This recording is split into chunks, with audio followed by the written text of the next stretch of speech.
Quality माशाल्लाह check करो। Cholistani Friesian बहुत बड़ा जानवर।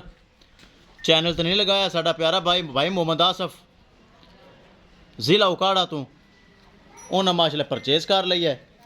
ए जा रही पिछे दे बच्ची ले चलो जी।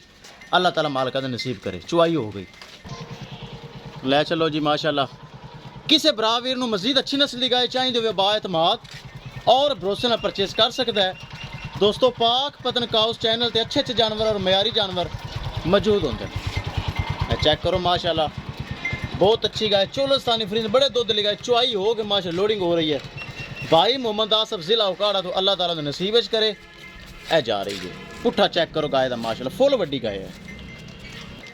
ले चलो जी 5 लाख रुपये डिमांड हैगी सी ते 4,75,000 रुपए दे विच भाई मोहम्मद आसफ उन्हें खरीद ली है 4,75,000 रुपए दे विच। घने बराबर पुछते किन्ने च होई।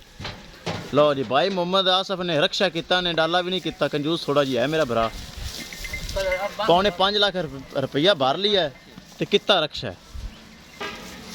ले चलो चढ़ा दो। किसी मेरे भरा भी जानवर चाहिए हो रब्ता करके परचेज कर सकता है।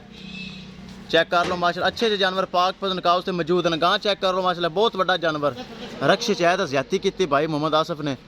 जानवर वड्डा पिछे लुड रक्षा अल्लाह दे सपुर्द अल्लाह ताला खैर इस्लाम ते पहुँचावे और भाई मोहम्मद आसफ दे नसीब करे जिन्हें 5.25 लाख रुपया साडे अकाउंट च कीता है। ते ए गां चेक कर लो की जोड़ है रक्षे दा ते गां दा। हो गई लोड़ अल्लाह ताला खैर इस्लाम ते पहुँचावे।